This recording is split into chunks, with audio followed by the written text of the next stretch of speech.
Madaling araw ng Sabado at tila wala namang kakaiba para kay Isabela Ramiro Vergara. Nasa veranda siya ng kanilang modernong bahay. May hawak na tasa ng kape habang nakatingin sa hardin. Gaya na nakasanayan, wala pa rin si Alonzo sa tabi niya. Ang asawa niyang laging abala. Lagi raw may meeting, site inspection o biglang emergency sa opisina. Ngunit ngayong araw, ramdam ni Isabela ang malamig na distansya. Lalo na kagabi, hindi man lang ito umuwi. Siguro nga may big project. Pilit niyang paliwanag sa sarili. Pero may bumubulong na kutob sa dibdib niya. Hindi na bago ang overtime ni Alonzo. Pero nitong mga nakaraang buwan, mas madalas na itong wala kesa nandyan. Pumasok siya sa loob at kinuha ang cellphone na naiwan sa side table. Habang pinapatay ang alarm, napansin niyang naiwan din ni Alonzo ang tablet nito. Minsan na rin niyang ginamit yon para tumingin ng design inspirations, kahit hindi na bago sa kanyang magbukas. Ngunit ngayong oras na ito, may kakaibang kaba sa dibdib niya habang ina-unlock ang device. Isang abiso agad ang lumutang sa screen. Bagong mensahe mula kay Serena. Natigilan si Isabela. Matagal niya nang kilala si Serena bilang isang brand endorser. Minsang naging kaibigan niya. Hindi niya ito matatawag na ka-close niya, pero maganda ang pakikitungo nila sa isa't isa. Nagdalawang isip siya ngunit parang may nagtulak sa kanya at pinindot niya ang notification.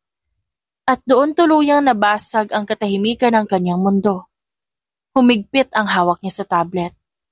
Nangangatog ang daliri niya habang binabalik-balikan ng mga linyang yon para siyang sinasampal, para siyang nalunod sa sariling hininga. Hindi pa siya nakontento. Mabilis niyang binuksan ng iba pang thread.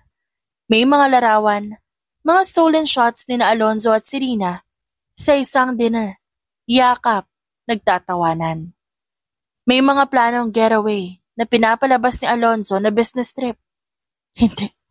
Hindi pwede to. Hindi si Alonzo, hindi si Serena. Bulong niya sa isip. Tumayo siya at halos mabitawan ang tablet. Mabigat ang bawat hakbang papunta sa sala habang paulit-ulit na bumabalik sa isip niya ang mga mensahe. Ang lalaking pinakasalan niya. Ang babaeng minsang tinuring niyang kaibigan sa mismong sandaling yon. Narinig niya ang tunog ng kotse sa driveway. Mabilis siyang dumungaw sa bintana at dumating si Alonzo. Agad niya isinara ang tablet at inilapag sa mesa. Nanginginig pa rin ang dibdib niya pero pinilit niyang huminga ng malalim. Pumasok si Alonzo, pagod ang itsura pero may ngiti sa labi. Isa, you're up early. Tinitigan siya ni Isabela, hindi gumagalaw ng maayos. Saan ka galing? Bahagyang kumunot ang noo ng lalaki. Nag-site visit ako. May nasikaso sa Tagaytay. Alam mo naman hindi matatapos ang project kung di ko tututukan. Tagaytay? Mababa ang boses niya. Halos pabulong. Alonzo, wag mo akong gawing tanga. Napakunot lalo ang noo nito. Anong ibig mo sabihin? Lumapit si Isabela. Dala ang tablet.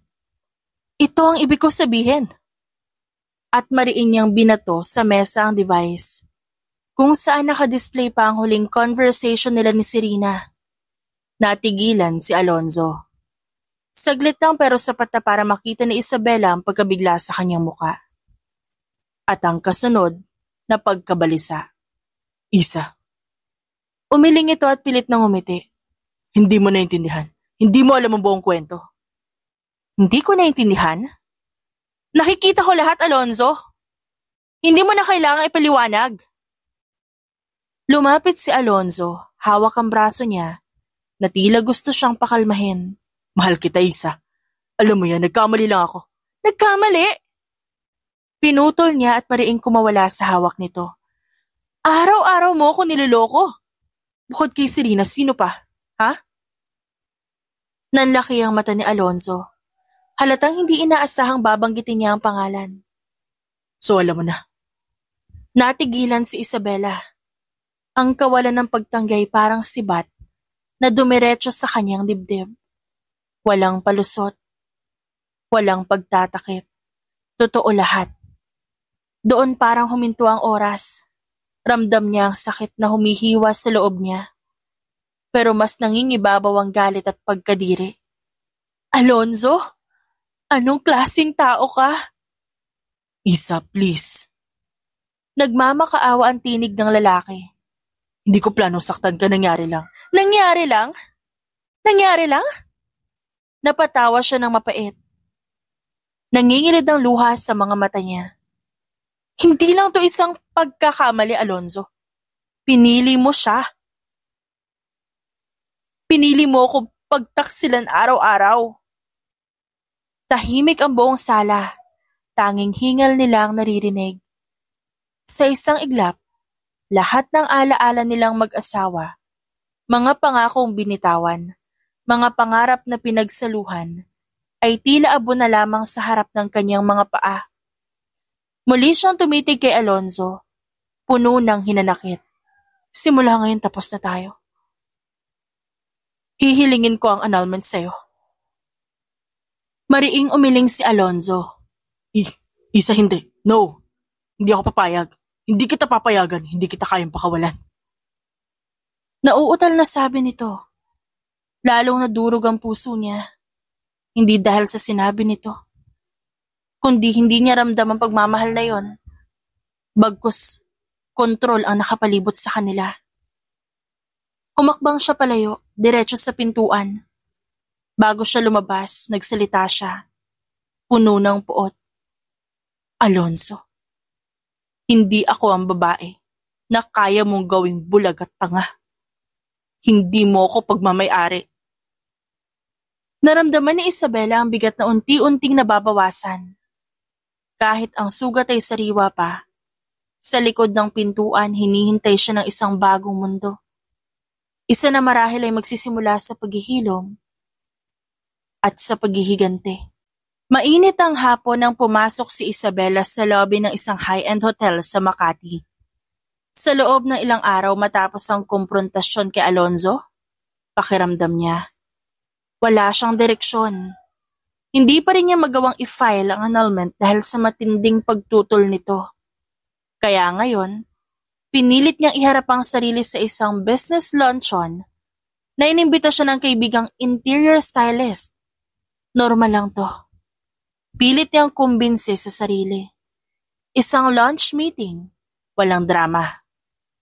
Pero totoo, gusto lang niya makalayo kahit saglit. Malayo sa bahay na puno ng alaala. Isa! Bati ng kaibigan niyang si Monique. Sabay yakap. Buti naman nakarating ka. May papakilala ako sa'yo. Big time investor, baka magustuhan ng designs mo. Ngumiti siya. Kahit pakiramdam niya'y pilit yon. Salamat, Monique. Kailangan ko nga ng diversion. Paglapit nila sa reserve table, agad niyang napansin ang isang lalaki. Matangkad, formal ang suot, at may aura ng kumpiyansa. Nakatayo ito habang nakikipagkamay sa ibang bisita. Nang bumaling ang tingin sa kanya, may kakaibang init na dumaloy sa kanyang dibdib. Isa, this is Darren Cortez. Ani Monique, puno ng excitement. Siya ang sinasabi kong investor. Darren, si Isabela Ramiro, isa sa pinakamahusay na interior designers ngayon. Inilahad ng lalaki ang kamay sa kanya. Pleasure to finally meet you, Miss Ramiro. Nag-atubili siya saglit bago abutin yon. Mainit ang palad niya, matatag ang pagkakahawak. Isabela lang, mas komportable ako doon. Ngumiti si Darren.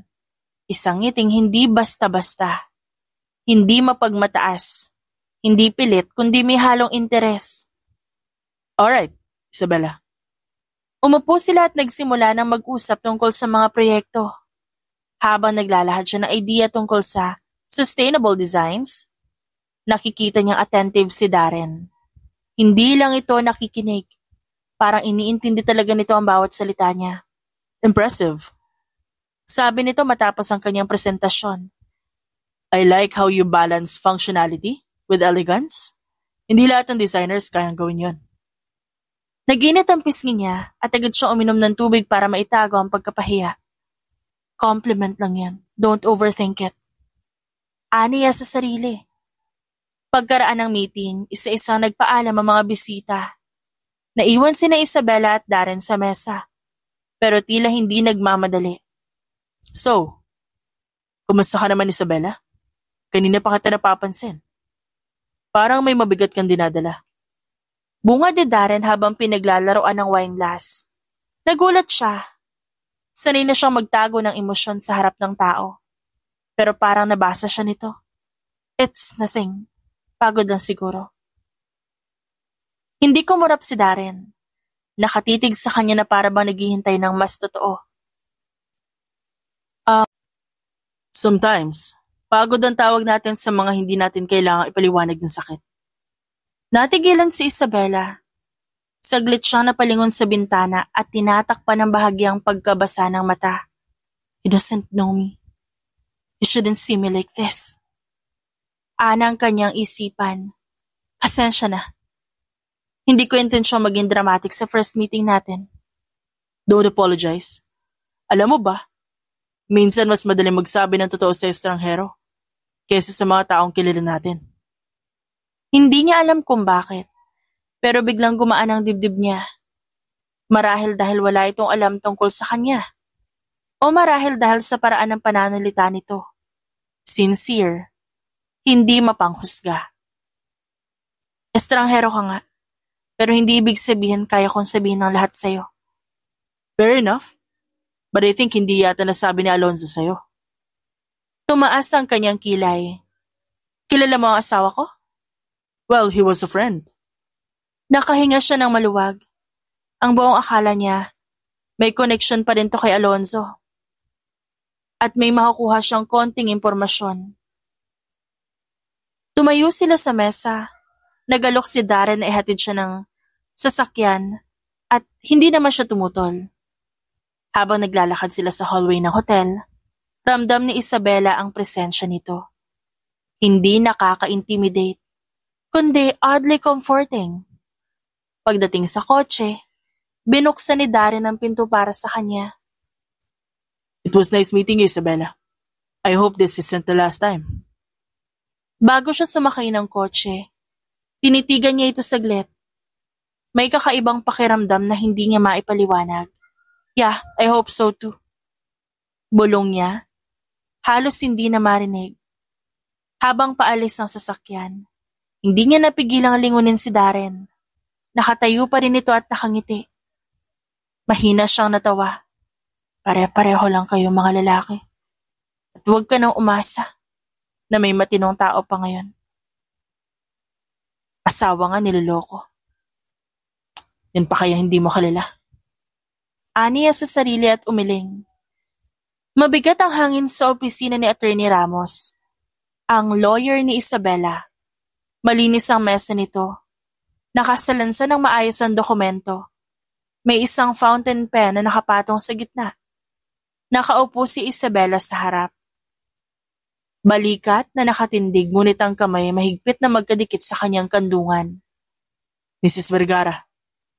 Malumanay na simula ni Attorney Ramos. Lahat ng papeles maayos na. Ang kailangan na lang pirma na yung asawa upang masimulan ang proseso ng annulment. Tumango si Isabela at pilit na kinalma ang sarili.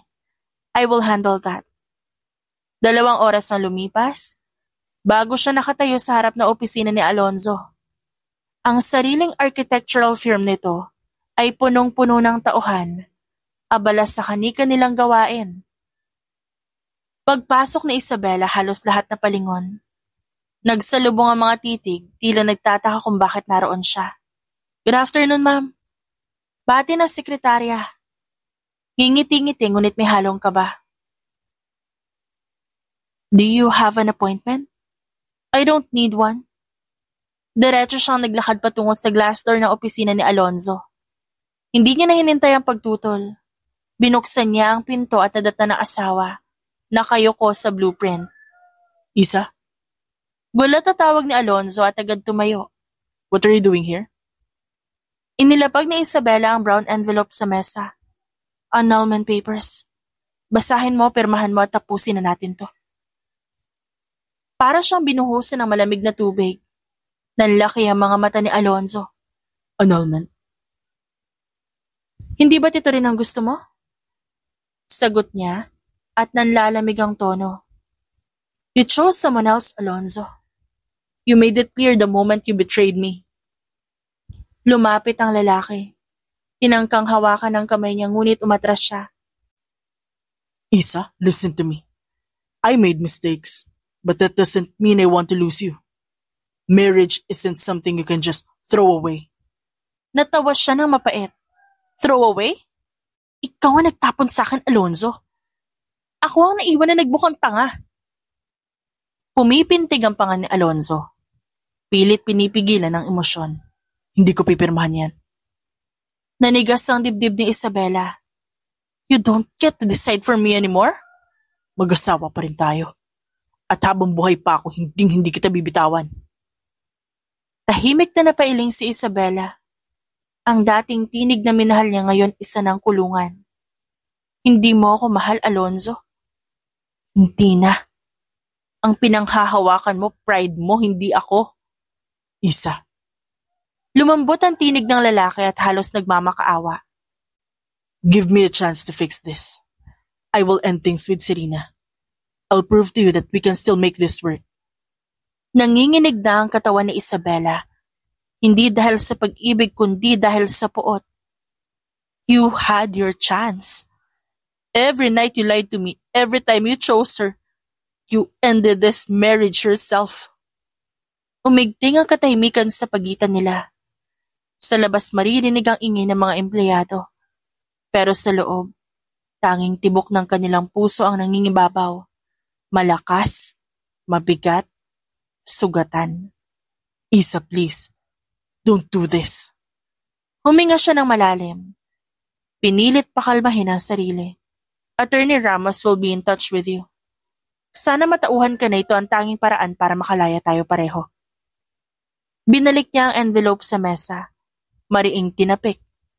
Hindi ko hihintayin ang awa mo. Kailangan ko ang kalayaan. Bago pa ito magsalita ulit, naglakad si Isabela palabas ng opisina. Hindi lumilingon. Ang bigat na pasan niya naroon pa rin. Pero ngayon may kasamang bagong lakas. Hindi na siya ang babaeng tatahimik at tatanggap na lang. Siya na ang babasag sa tanikala. Tahimik ang cafe sa loob ng isang hotel sa Ortigas. Malamig ang aircon, amoy kape at pastry. At sa bawat mesa may mga taong abala sa laptop o tahimik na nag-uusap. Pero sa gitna ng lahat ng yon, naglalagablab ang tensyon sa mesa, kung saan magkaharap sina Isabela at Serena. Naka-cross-leg ito, nakasandal at nakasuot ng designer dress na tila ba pinapakita na ito ang mas karapat-dapat. Magkasalubong ang kilay ngunit may mapanuksong ngiti sa labi. Samantalang sa isang tabi, tahimik lang si Isabela. Diretso ang tingin, nakasuot ng simpleng blouse at trousers. Wala siyang alahas maliban sa wedding ring. Isang simbolo na nananatili pa rin sa kanya kahit gustuhin man niya o hindi. Hindi ko alam kung ba't mo ako pinatawag. Bungad ni Serena. Malamig pero may halong kayabangan. If this is about Alonzo, Isa dapat matanggap mo na. He doesn't love you anymore. Bahagyang umiti si Isabela. Mahina pero matalim. Ang bilis mong magsalita, Serena. Parang sigurado ka na agad sa lahat. Of course I am. Sagot ni Serena at inikot ang tasa ng cappuccino sa mesa. Matagal na kaming may relasyon ni Alonzo. Siguro nga matagal na rin siyang sawa sa'yo. Sa tingin mo, ba't lagi siyang wala sa tabi mo? Bakit mas pipiliin niya akong kasama, kahit na busy siya? Tumawa ng mapait si Isabela. Busy? So ikaw pala yung tinutukoy niyang business meetings. And I think 2 months is not long enough para sabihin mong mas mahal ka niya kaysa sa akin. Naningkit ang mga mata ni Serena. Let's be honest, Isa. Wala na siyang nakikitang sparks sa'yo. Ako ang nagbibigay sa kanya na excitement. Ako ang gusto niyang kasama sa gabi. Ako ang gusto niyang kausap hanggang madaling araw, hindi ikaw. Humigpit ang hawak ni Isabela sa baso ng tubig. Pero hindi siya natitinag. Pinanood niya si Serena na tila baliw na baliw sa mga sariling salita nito. Alam mo, nakakatuwa ka rin eh. Kumunot ang noon ni Serena. What do you mean? I mean, ang tapang mong ipagyabang nakabit ka lang. Saglit na natigilan si Serena pero agad din itong umisi. Kung kabit man ako, at least mas pinipili niya ako kesa sa'yo. Isa, let's face it. Ako ang bago. Ako ang mas mahal niya. Lumapit ng bahagya si Isabela. Diretso ang tingin. Malamig ang boses. Mahal o libangan? Napalunok si Serena pero hindi nagpapahalata. Kung libangan lang, matagal na akong iniwan ni Alonzo. Hindi mo ba napapansin? Masaya siya kapag kasama ako. Hindi niya kailangan magpanggap gaya ng ginagawa niya kapag kasama ka. Ngumisi si Isabela. Mabagal ngunit puno ng panguuyam. Kung ganon, ba't hanggang ngayon asawa pa rin ako? Bakit hanggang ngayon? Hindi niya ako kayang pakawalan. Nag-iba ang ekspresyon ni Serena. Dahil wala ka pang annulment. Pero darating din yon. Hindi mo naman kayang hawakan siya habang buhay. Ngumisi si Isabela at may bahid ng pagkapanalo sa mga mata. That's where you're wrong, Serena. Sinubukan ko magpa-annul, yes. Pero alam mo ba ang sagot ni Alonzo? Tumanggi siya. Diretsong sabi ni Isabela. May halong kasiyahan sa panginginig ng boses niya. He said he would never let me go. Nabitawan ni Serena ang kutsarita. Tumunog yun sa platito. That's not true? Oh, it is. At kahit anong gawin mo, kahit anong pagpapakita mo ng legs o pagngiti mo sa kanya, sa papel, sa batas, sa mundo, ako pa rin ang asawa niya. Ako ang may pangalan. Ako ang may karapatan. Ikaw, number 2, querida, kabit, mistress at parausan lang. Humigpit ang panga ni Serena at pilit pinipigil ang galit. He loves me, Isa. Hindi ka niya na mahal. Pera, papel, pangalan niya lang ang meron ka pero puso niya akin yon. Puso? Kung mahal ka talaga niya, sana matagal niya na akong iniwan. Pero bakit hindi? Dahil kahit anong pilit mo ipasok ang sarili mo sa buhay niya, ako pa rin ang Rina sa bahay namin. Ako pa rin ang kasama niya sa pangalan. At sa bawat pagkakataon na pinipili niyang hindi pumirma sa annulment papers, pinapatunayan niya kung sinong ayaw niyang mawala. Nagpatuloy si Isabela at mas lumapit pa. Natigilan si Serena na parang tinamaan ng bala. Alam mo kung anong tawag sa'yo ngayon, Serena? Spare tire. Ikaw ang aliw niya kapag gusto niyang tumakas. Pero ako ang babae na kahit anong gawin mong tukso, hindi niya kayang palitan. Sige sabihin nating sa'yo nga siya nagpaparaos, sa'yo siya lumalapit. Pero at the end of the day, o kahit umabot pa yan ng madaling araw, sa akin pa rin siya uuwi. Ang bawat salita niya, para bang kutsilyong humihiwa sa buong pagkatao ng babae. Totoo naman pero masakit pa din. Napalakas ang boses ni Serena. Hindi mo alam ang sinasabi mo. Di ka na mahal ni Alonzo. At darating ang araw na ako ang pipiliin niya. Tumayo si Isabela. Inilapit ang mukha kay Serena. At darating din ang araw na magsasawa siya sa'yo tulad ng ginawa niya sa akin. Alam ko kung paano siya magsawa sa mga bagay na bagong-bago sa una, pero nakakasakal sa huli. Ako ang nakasama niya na ilang taon, Serena. Ikaw ilang buwan lang. Baka naman, agad kang mapalitan sa buhay niya kasi magiging basura ka lang. Namula ang mukha ni Serena. Nanginginig na sa galit, pero hindi nito magawang sumagot. Dumiretso si Isabela sa pinto, pero bago siya umalis, lumingon siyang muli. Payo ko lang sa'yo, Serena. Huwag kang masyadong kampante. Dahil habang tumatanggi si Alonzo na pirmahan ng annulment papers, tandaan mong ikaw palagi ang pangalawa. At walang babaeng gugustuhing manatiling pangalawa sa buhay ng isang lalaki forever.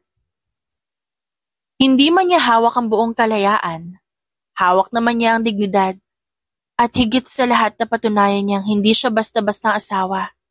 Siya si Isabela, ang babaeng hindi basta-basta tatalunin ng isang kabit. Nanatiling nag-aapoy ang pisngi ni Serena habang nakaupo pa rin sa mesa. Galit na galit ngunit walang maisagot sa mga huling sinabi ni Isabela. Samantalang si Isa, diretso ang tindig habang inaayos ang bag at handang umalis. Ang tensyon ay makapal pa rin sa hangin ng cafe. Ramdam kahit na mga nakaupo sa kabilang mesa na pasimpleng nakikinig. Ngunit bago pa tuluyang makalakad si Isabela palabas, isang pamilyar na boses ang tumawag sa kanya. Isabela? Nilingon niya ito at nakitang si Darren na kararating lang.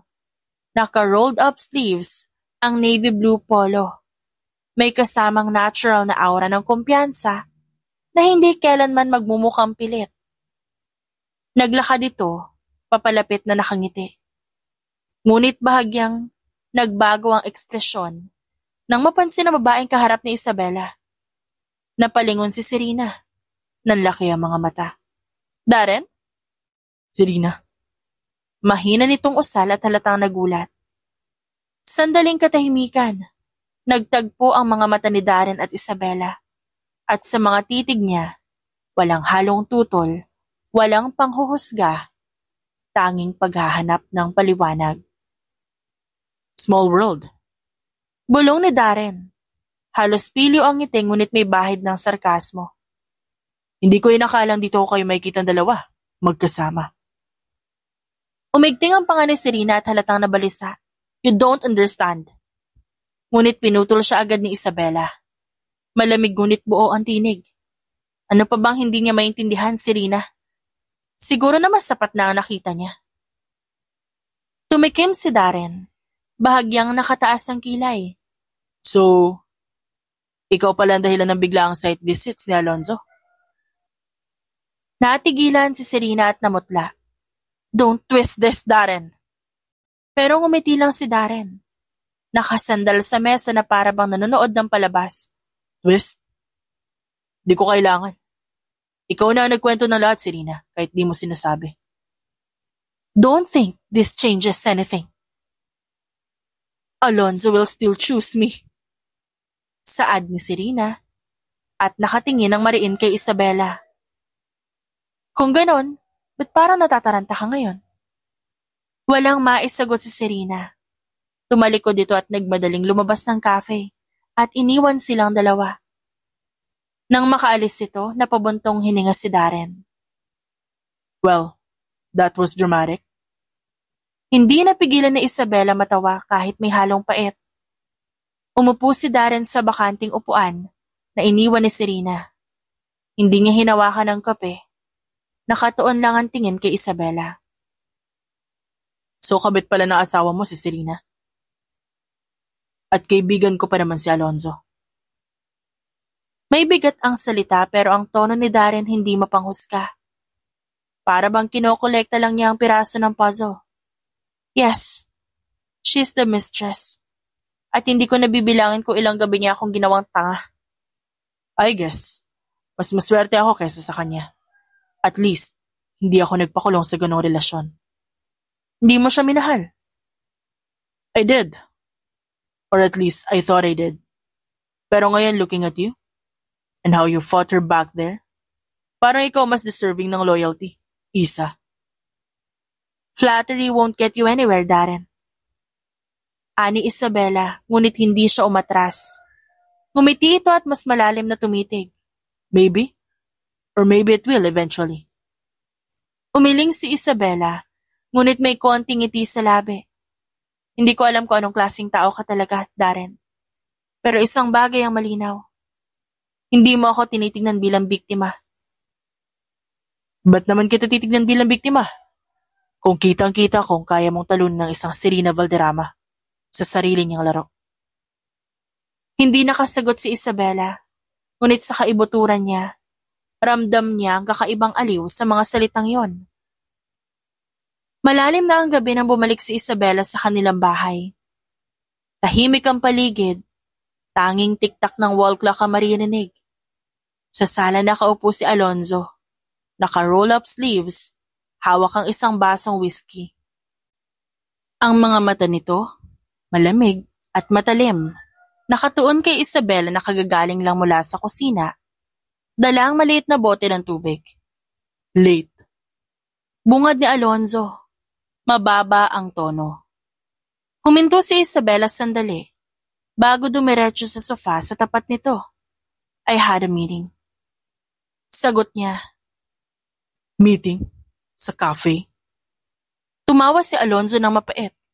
Yes. Do I need your permission every time I step out? Ibinalibag ni Alonzo ang baso sa mesa. Tumalsik ang konting alak. Don't play games with me, Isa. May nagsabi sa akin na nakita kayong dalawa. Magkasama ikaw at si Darren Cortez. Tahimik ang paligid. Bumigat ang bawat segundo. Tinitigan ni Isa ang asawa. Walang bakas ng pangamba. At ano kung nakita kami? Umangat ang kilay ni Alonzo at halos mapasigaw. He was my friend, Isa. Ano sasabihin na ibang tao na magkasama kayo? Huminga ng malalim si Isa. Pinipigilang tumaas ang boses. Really? Bothered ka? Ginawa ko lang naman ang ginawa mo sa akin. Masakit ba? Nanlaki ang mga mata ni Alonzo, pero hindi agad nakasagot. But the truth is, wala namang kinalaman si Darren sa issue natin. Kung nagkataon mang nandun siya, hindi ko kasalanan yun. Small world nga eh. Ex pala siya ng kabit mo. Napakuyom ang kamao ni Alonzo. What the hell? Yes! Lalong nagdilim ang mukha ni Alonzo, pero halata ang selos sa boses. Careful, Isabela. Kung may balak kang palitan ako, wag na wag mong piliin si Darren. Hindi mo alam kung sino siya sa likod ng mga ngiti niya. Bahagyang tumaas ang boses ni Isabela. At ikaw? Alonzo, ikaw na nagpakita ng lahat ng kasinungalingan habang nasa tabi ko na ilang taon. Sino ka ba sa likod ng mga halik mo kay Serena? Tumayo si Alonzo, lumapit at tumitig sa kanya. You're still my wife. Huwag mong kalimutan yan. Oo naman. Asawa pa rin ako sa papel. Pero hindi ibig sabihin na napagmamay-ari mo ko. Kung nagagawa mong mahalin ng iba, bakit hindi ako pwedeng pumili kung sino dapat kong pagkatiwalaan? Halos lumabas sa pagmumukha ni Alonzo ang galit at selos. Pero hindi nito mahanap ang tamang sagot. Pinili na lang nitong tumalikod, tinakpan ng kamay ang batok. Parang sinusubukang pigilan ng sarili. Tahimik na tinapos ni Isabela ang kanilang pag-uusap. Hindi ko kailangang ipaliwanag ang presensya ni Darren sa cafe. Ang dapat pa ipaliwanag kung bakit hanggang ngayon, hawak mo pa rin ako habang pinagmamalaki mo yung kabit mo. Iniwan niya si Alonzo doon, nakatayo, galit ngunit bigo. Kinabukasan, sa isang tahimik na coffee shop sa BGC, nakaupo si Isabela sa sulok ng mesa. Naka-dark sunglasses, nakabukas ang laptop, pero halatang hindi nakatutok sa ginagawa. Mabigat pa rin ang iniwan kagabi ni Alonzo, ang selos, ang mga paratang, at ang paulit-ulit na paalalang, You're still my wife. Hindi bagay ang sunglasses sa loob. Biro na isang pamilyar na tinig. Napalingon siya at natanaw si Darren. May hawak na kape. Nakangiti na para bang walang mabigat na bagay sa mundo. Umupo ito sa harap niya na para bang natural na may imbitasyon siyang ibinigay. Hindi ba't dapat tanungin mo muna ako kung pwede kang umupo? Saad ni Isabela. Malamig, pero hindi lubusang matalim. Ngumiti si Darren at kumindat pa. Kung tinanong ko, baka sabihin mo ayaw mo. Isayang naman ang pagkakataon. Kaya inunahan na kita.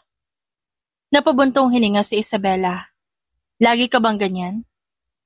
Hindi marunong maghintay ng pahintulot? Pasensyoso naman ako. Pero kapag may bagay o taong tingin ko'y worth it, hindi ko kayang palampasin. Bahagyang tumigil si Isabela. Pinakatitigan siya. At tingin mo ako yon? Nagtagal ang titig ni Darren bago siyang umiti. May bahid ng pagkapilyo. Ikaw ang pinakamalakas na babaeng nakita ko kahapon. Kung iba yon, baka lumabas ng cafe na luhaan. Pero ikaw, umalis ka na parang nanalo ka sa digmaan. Napailing si Isabela, pero bahagyang kumurba ang labi. Wala namang nanalo sa ganong sitwasyon, Darren. Lahat talo. Hindi lahat. May nanalo pa rin dahil sa dignidad. At ikaw yan, Isa. Nag-init ang pisngi niya kahit pilit niyang pinanatiling seryoso ang ekspresyon. Darren, wag mo akong gawing proyekto. I'm not a damsel in distress. Nakangiti pa rin ito, pero nagbago ang tono. Mas seryoso. Hindi ko kailanman iisipin na kailangan mong iligtas. Kita ko kung gaano ka katatag. Ang gusto ko lang makilala ka pa na mas mabuti. Sa totoo lang, gusto ko makita kung paano mo nagagawang umiti pagkatapos ng lahat ng sakit. Natahimik si Isabela. Nakaramdam ng kakaibang init sa dibdib niya. Hindi yun tulad ng matinding sigaw ni Alonzo o ng panguuyam ni Serena. Iba ang paraan ni Darren. Hindi siya tinutulak, kundi dahan-dahang inaabot. Hindi ko alam kung kaya ko magtiwala. Mahina niyang sabi. Then don't. At least not yet. Pero pwede kang magsimula sa simpleng bagay. Katulad ng paikinig sa isang kaibigan. Nagtagal ang kanilang tinginan. Sa kauna-unahang pagkakataon naramdaman ni Isabela na hindi siya kinukwestiyon o pinipilit. Wala siyang kailangang ipaliwanag. Kaibigan ha? Paano kung di lang yun ang gusto mo? Then I'll wait. Sabi ko nga, pasensyoso ako. You're trouble, Darren. Maybe. Pero baka ako rin. Ang katahimikan na matagal mo na hinahanap. Don't be so full of yourself. You don't know me. And vice versa. We have plenty of time, Isabela. Kailangan mo lang magtiwala. My trust is broken. I think hindi ko na kaya magtiwala sa ibang tao. Then I understand. Tahimik sila pareho saglit. Tanging tunog ng coffee grinder at may hinang tawanan mula sa ibang mesa ang pumapasok. Para bang sa maliit na sandaling yun, nakahanap si Isabela ng pahinga. Isang bagay na matagal niya nang hindi nararanasan. Makulimlim ang hapon nang bumalik si Isabela sa opisina matapos ang meeting. Nasa loob siya ng maliit na conference room. Abala sa pagbuklat ng mga dokumento. Hindi niya napansin agad na may lumapit at naglagay ng paper bag sa tabi ng laptop niya. Break time. Sabi ni Darren. Nakangiti habang may hawak na kape. Nang ginagawa mo dito? I was around. Naisip kong baka hindi ka pa kumakain. Don't worry, walang lason yan. Inabot niya ang paper bag. Amoy agad ng pasta at garlic bread ang kanyang nalanghap. Natawa siya ng bahagya. So stalker ka na ngayon? Nope. Just an observer. At na-observe kong masyado kang seryoso sa trabaho at kailangan mong kumain. Napailing si Isabela, ngunit kinuha rin ng tinapay. Habang umunguya, napansin niyang nakatitig si Darren. Parang natutuwa lang na pinapanood siya. What? Wala. Di ko lang alam na kaya mong umiti habang kumakain. Usually, nakikita kitang laging seryoso o galit. Bahagyang nag-init ang pisngi ni Isabela. Hindi kita inaasar ah. Bahala ka sa buhay mo kung ano gusto mong gawin. Kahit sabihin mo hindi mo ako inaasar, ganun yung nararamdaman ko. I'm just reminding you na tao ka rin. Hindi ka lang asawa ni Alonzo. Tumigil si Isabela, napatitig sa kanya. Simple lang ang sinabi ni Darren, pero tumama ito sa isang lugar na matagal nang hindi tinatamaan. Nagpatuloy sila sa pag-uusap, at sa bawat biro ni Darren, hindi niya mapigilang umiti. Walang mali siya, pero may kakaibang init sa pagitan nila. Hanggang sa may simpleng nangyari, habang inaabot ni Isabela ang tubig, Natamaan niya ang tasa at muntik nang tumapon ng kape. Mabilis na inabot ni Darren ang tasa at halos magdikit ang kamay nila. Pareho silang napatigil. Sandali lang yon, pero may dumaan na kuryente. Agad na binawi ni Isabela ang kamay. Nagayos ng buhok para takpan ng pagkailang. Thanks. Anytime? Ngumiti si Darren, isang ngiting may lalim. Hindi nila alam na mula sa labas ng glass wall ng conference room nakamasid si Alonzo. Kapapasok lang nito sa opisina, dala ang isang folder. Han. Napatingin si Isabela. Agad na tinanggal ang kamay na nakalapit kay Darren. Alonzo, what are you doing here? You're here. Sagot naman ito. Ngunit ang tingin nakatuto kay Darren. Malamig at puno ng babala. Tumayo si Darren ng kalmado. Alonzo. Darren. It's been a while. Nagtagal ang tensyon sa pagitan nila. Parang dalawang lobo na nagkakatinginan. Sa gilid, ramdam ni Isabela ang bigat ng eksena, pero pinanatili niyang matatag ang ekspresyon. Bumasag ng katahimikan si Darren. I'll go ahead. Tapusin mo muna pagkain mo, baka magutom ka na naman. Nagtagpo ulit ang mga mata nila. Isang simpleng tinginan pero may unspoken connection. Pagkatapos umalis si Darren, iniwan sina Alonzo at Isabela. He brings you food. Nagpapaligo ka na ba, Isabela? Anong kasunod dito? Date? Travels? Tumingin si Isabela ng diretsyo. How funny, Alonzo. Para mo naman yata binabaliktad ng sitwasyon. So ako na ang cheater ngayon at ikaw itong feeling victim? Saan pwede mong gawin? Tas pag ako hindi? Saglit na natahimik si Alonzo. Ngunit sa loob nito nagngangalit ang selos. Mainit ang sikat ng araw sa parking area ng opisina nang abutan ni Serena si Isabela. Kagagaling lang ni Isabela mula sa elevator. May dala pang folders na mga papeles. Hindi pa naman siya nakakalapit sa kotse, agad siyang hinarang ni Serena. Nakasuot ito ng shades, ngunit bakas ang apoy ng galit sa muka. Hindi ka na nahiya, Isabela? Singhal ni Serena. Tinanggal ang shades at tinapon sa gilid. Kulang pa ba ang asawa mo? Kailangan pati kaibigan niya, aagawin mo? Napatigil si Isabela at dahan-dahang inangat ang ulo. Nakakatawa ka. Sinasabi niya ng babaeng hindi marunong rumispeto sa kasal ng iba. Don't play innocent. Nakita ko kung paano ka tumitig kay Darren. At siya, nakangiti sa'yo na parang ikaw ang mundo niya. Don't act like you're so pure, Isa. Pareho lang tayong mga agaw. Mali ka. Hindi ako mga agaw. Hiwalay na kayo ni Darren, di ba? Wala akong inaangkin na hindi akin. Pero ikaw, kahit alam mo may asawa na si Alonzo, pumatol ka pa rin. Ikaw ang tunay na mga agaw. Magnanakaw ng asawa at ahas. Bitch! Singhal ni Serena at mabilis na inabot ang buhok ni Isabela. Isang sabunot na halos mapaurong siya. Napasinghap si Isabela at napasigaw. Aray ha? Ngunit agad siyang bumawi. Dinakma niya ang buhok ni Serena at mariing hinila pabalik. Tumama ang likod nito sa kotse at sunod agad ang isang malakas na sampal mula kay Isabela. Nanghiya ka. Ikaw na nga ang kabit, ikaw pa matapang. Bulyaw na Isabela, hinihingal. Hindi nagpahuli si Serena. Bumawi rin ang sampal at mas malakas, halos dumilim ang paligid sa bigat ng galit. Nagkagulo ang ilang empleyado. May mga pasimpleng sumisilip mula sa bintana ng opisina. May mga nagtangkaring umawat, pero natigilan ng lalo pang tumindi ang palitan ng sampal at sabunutan. Pangahas kang babae ka? Mas pangahas ka. Ganting sigaw ni Isabela kay Serena. Kung galit ka, dahil nakikita mong masaya si Darren sa piling ng iba, problema mo na yon. Hindi ka kasi makamove on. Lalong nag-init ang mukha ni Serena. Sa gitna ng pagkakahila ng buhok halos maiyak na ito. Hindi magtatagal sa'yo si Darren.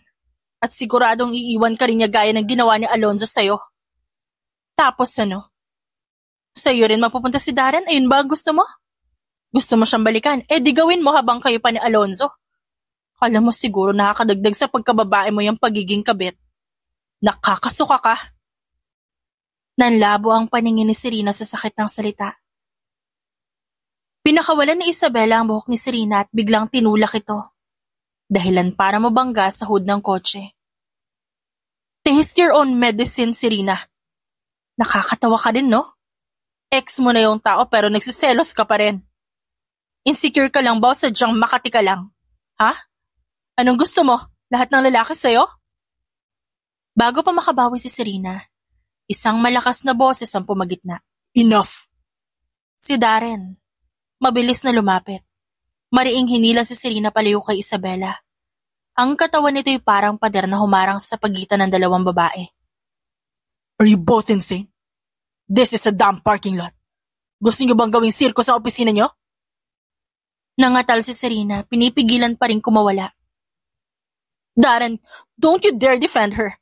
She's using you para saktan si Alonzo. Tumitig si Darren kay Serena, malamig at puno ng pagkadismaya. Kung may gumagamit dito, hindi si Isabela. Tignan mo nga sarili mo, Serena. Lahat ng kilos mo, puro sa paninira nakabatay.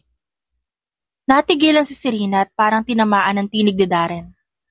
Dahan-dahang lumapit si Darren kay Isabela at hinawakan ang braso nito. Marahan, tinitiyak na walang masamang nangyari.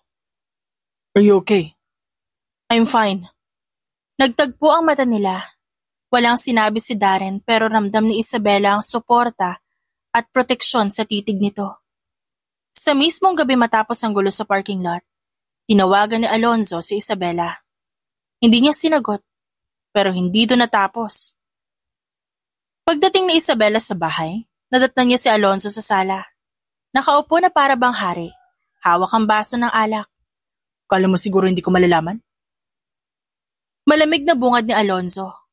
Hindi man lang tumingin sa kanya. Nagkakanda balibaliktad na ang chismis sa opisina. Ikaw at si Darren.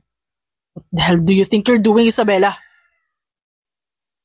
Huminga ng malalim si Isabela, binaba ang bag at tinitigan ng lalaki. Nag-away kami ni Serena, Alonzo. Inatake niya ako. Si Darren lang ang umawat. Sa wakas tumayo si Alonzo. Para bang nagpipigil ng galit. Umawat? O baka naman nag-enjoy ka sa pagiging damsel in distress mo habang pinagtatanggol ka ng kaibigan ko? You're unbelievable. Ganun na lang ba lagi? Kapag ako nasaktan, mali pa rin ako. Masama na ba ang lumaban? Masama na ba ang gumante? Niloko mo ko, Alonzo.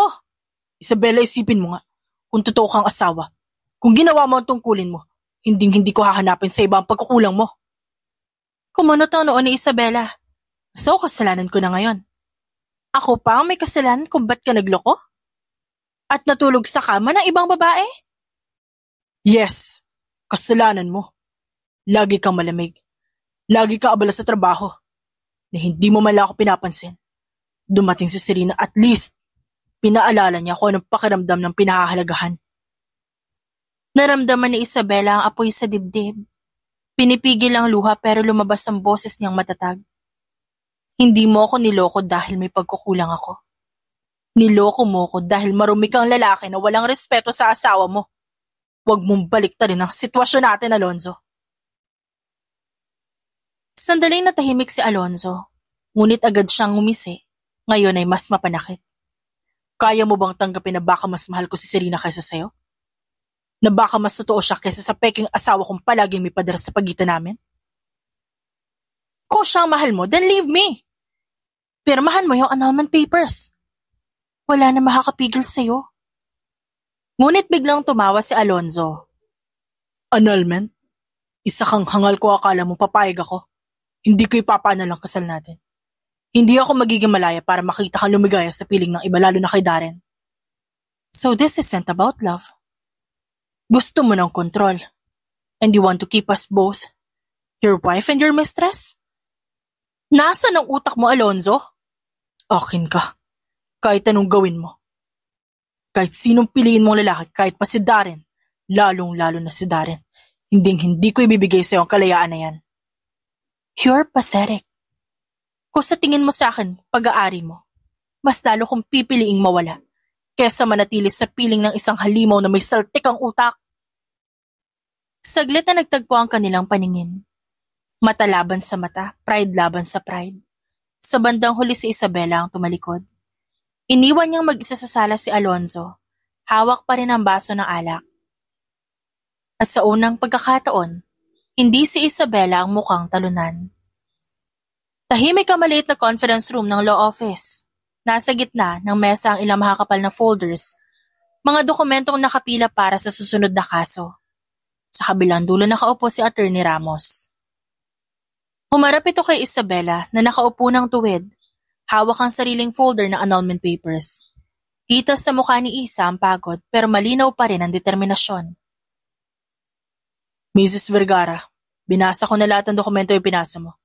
Sa ngayon, based sa mga statements at ebidensya, psychological incapacity ang pinakamalakas sa ground para sa annulment niyo. Psychological incapacity? Yun ba talaga ang kailangan para mapawalang bisa ang kasal namin? Yes. Ibig sabihin nito, si Mr. Alonzo Vergara, emotionally at mentally incapable na gampanan ng basic obligation niya bilang isang asawa. Hindi marunong magmahal ng tapat, walang empathy, at sa kilos niya malinaw na wala siyang kakayahang mag-sustain ng marriage. Lahat ng yan pwedeng i-interpret bilang incapacity. Kung ganun, madali pala. Wala naman siya ibang pinakita kundi pagiging makasarili at mapagbintang. Ni minsan hindi niya inako ang pagkakamali niya. Exactly. Dagdag ni Attorney Ramos habang binubuksan ng isa sa mga folders. Lalo na nang sinabi mong pinipigilan kanyang magpanal.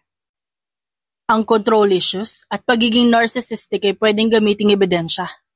Pero kailangan pa rin natin ng mga testimonies galing sa mga taong nakakita mismo ng behavior niya. Friends, relatives, even co-workers. Napatigil si Isabela. So kailangan ko i-detalye lahat ng ginawa niya sa akin. Pati ang mga masasakit na bagay na matagal ko nang gustong kalimutan. Marahang tumango ang abogado. Yes, Isa. Kailangan nating ilatag ang buong kwento. Hindi ito madali. You will be exposed, questioned, even humiliated sa cross-examination. Pero kung gusto mo makalaya, kailangan mo ipaglaban to.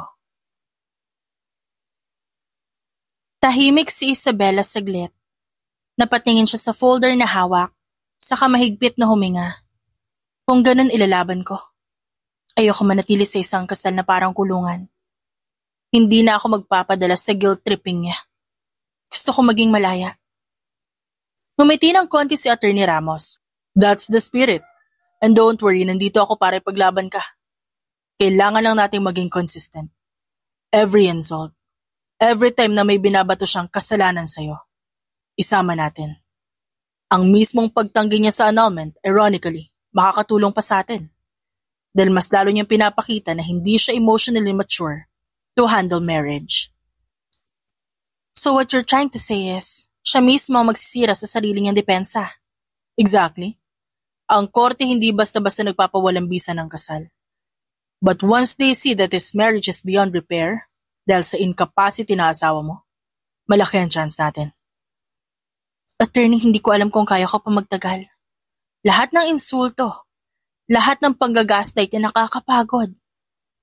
Pero sa tuwing naisip kong wala akong kalayaan dahil ayaw niyang pumirma, mas lalo kong gustong lumaban. Isabela, tandaan mo.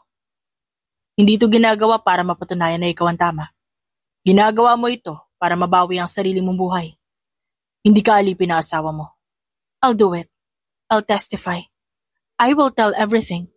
Kung ito ang tanging paraan para makawala ako, lalaban ako. Good. We'll start filing the petition next week. Be ready, Isa. Kapag nalaman ni Alonzo, gagawin niya lahat para kontrahin to. But remember, the law is on your side. Nakatayo na rin si Isabela. Mahigpit ang hawak sa papeles. Hindi lang galit at sakit ang nararamdaman niya. Naroon ang panibagong apoy ng determinasyon na bawiin ang sarili niyang kalayaan. Nakaupo si Isabela sa isang sulok ng cafe malapit sa bintanang tanawang kalsada. Sa harap niya ay malamig ang cappuccino. Hindi man lang niya nagalaw. Nakatulala siya sa mga papeles na galing abogado. Paulit-ulit naglalaro sa isip ang mga salitang psychological incapacity, annulment. Parang paulit-ulit na pinapaalala ng papel ang bigat ng pasanin niya. Late lunch. Napatingala siya. Naroon si Darren. Hawak ang tray ng kape at sandwich. Nakasuot lang ito ng polo shirt. Medyo nakabukas ang unang botones at ngiting banayad na agad nagpaluwag ng dibdib ni Isabela. Hindi ako gutom. Then I'll eat for you. Pero mas mabuti kung sasamahan mo ako. Hindi pwedeng kape lang ang laman ng sikmura. Napailing si Isabela ngunit bahagyang umiti. You sound like my doctor. Mas gwapo lang. Anyway, what's on your mind? Annulment. Lahat ng sakit na dulot ng kasal na to. It's just tiring, Darren. Pakiramdam ko kahit anong gawin ko, hihilahin pa rin ako pabalik ni Alonzo. Nagtagal ang katahimikan at tinitigan siya ni Darren. Isa, hindi mo kailangang akuin lahat mag-isa. May mga taong handang tumabi sa'yo. Ba't ka nandito, Darren? Alam mo delikado to, kaibigan mo si Alonzo. Dati kang boyfriend ni Serena. Kaibigan ko si Alonzo, dati. Pero hindi ibig sabihin na papayag akong apihin ka niya. At si Serena, we're over. Wala na akong kahit anong nararamdaman sa kanya. Mas lalo na ngayon after seeing what she's capable of. Kung ganon, ba't ka nag-aaksaya ng panahon sa isang kagaya ko? Merong wasak na relasyon, tambak ng kaso. Puro drama ang buhay. Hindi kita nakikita bilang wasak isa. Nakikita kita bilang matatag. Walang ibang babaeng tatayo sa korte para ilaban ang sarili niya matapos ang lahat ng naranasan niya. That's strength. And strength is beautiful. Hindi ko alam kung kaya ko pa. Minsan naiisip ko baka tama si Alonzo. Baka ako talagang may pagkukulang.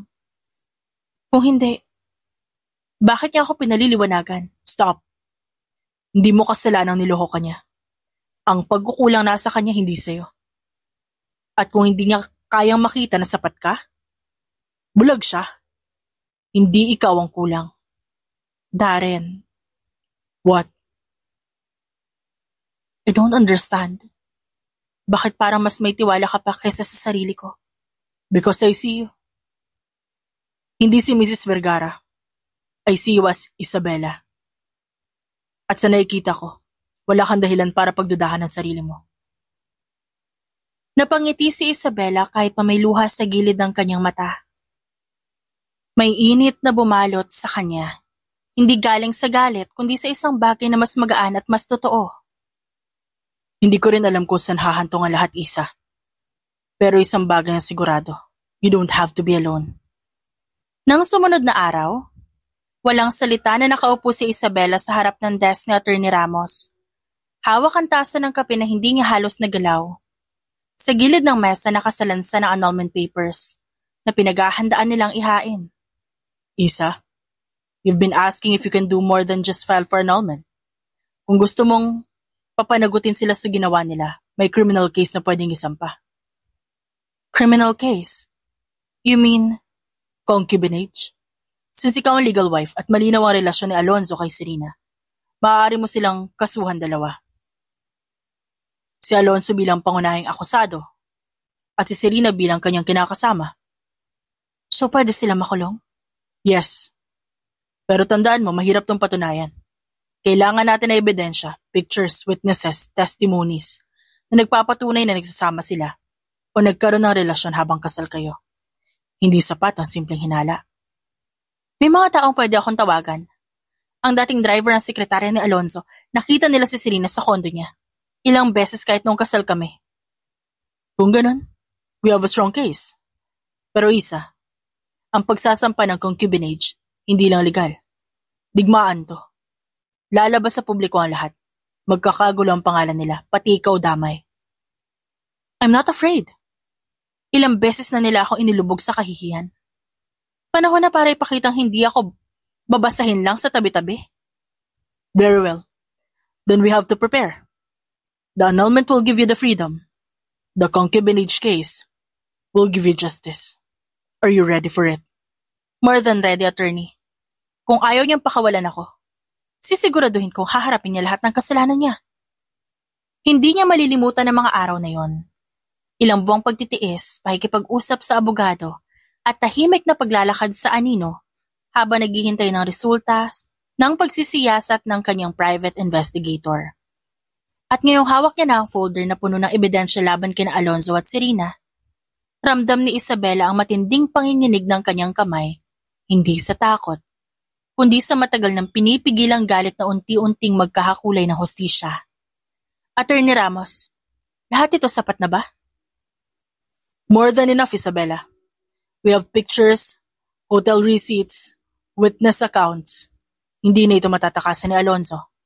Sigurado makukulong siya. 2 linggo matapos ang pagsampa ng kaso, umingay ang balita. Mga headlines sa online news at social media feeds na punong-puno ng pangalan ni Alonzo Vergara, ang kilalang architect na minsan ay hinangaan dahil sa kanyang mga proyekto. Nakatitig si Isabela sa screen ng kanyang laptop habang binabasa ang bawat headline. Naririnig niya sa kabilang kwarto ang sunod-sunod na tunog ng kanyang cellphone. Mga tawag, mensahe, notification. Ngunit hindi niya sinasagot. Hindi na siya matitinag ng ingay ng mundo. Sa halip, pinikit niya ang mga mata. Pinakiramdaman ng katahimikan, ng kalooban. At sa isip niya, kanyang inusal ang salitang, "Justice is coming." Sa korte nakita niya si Alonzo, nakasuot ng mamahaling suit, pero wala na ang kumpiyansang minsang bumalot dito.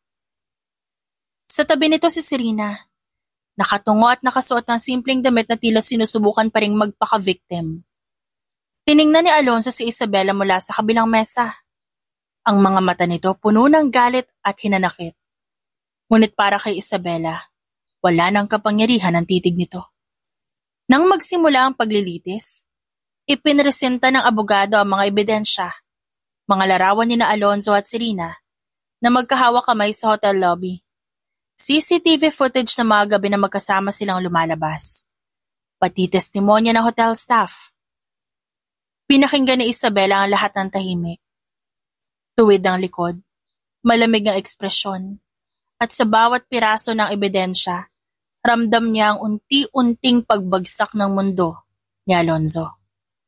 Matapos ang ilang buwan, naglabas ng desisyon ng korte. Guilty. Si Alonzo, ang lalaking minsang ipinangako ang lahat sa kanya. Nakitang dinadala ng mga pulis palabas ng courtroom. Ang dating mga kasamahan sa industriya halos hindi makatingin dito. Ang pangalan na minsang karangalan ngayon naging mantsa. Samantala si Serena, noon ay palaging mayabang at kumpiyansa. Ngayon nilalamon ng mga bashers online. Ang social media accounts nito punong-puno ng hate comments at panglalait. Ang mga endorsement deals nito biglang nag-pull out. Sa halip na sikat at kaakit-akit, ito'y naging public enemy. Pero hindi doon natapos ang lahat. Isang gabi habang naglalakad si Isabela palabas ng cafe, kung saan siya nakikipag-usap kay Darren, biglang hinarang siya ni Serena. Payat na ito halatang hindi natutulog na maayos. At ang dating kumpiyansa ay napalitan ng desperasyon. "Masaya ka na ba, Isabela?"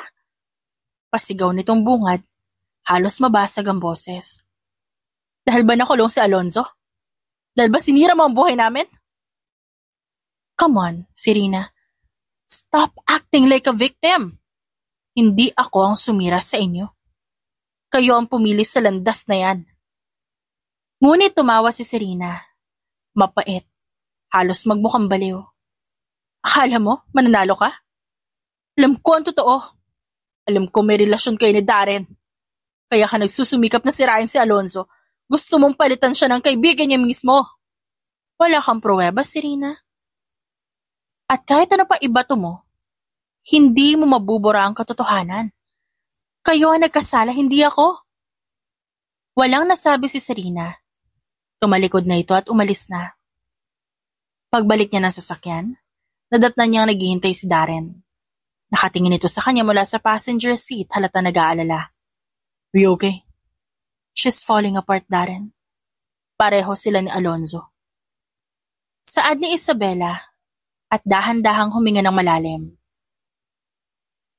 Sa unang pagkakataon, ramdam niya ang bahid ng kapayapaan sa kanyang dibdib.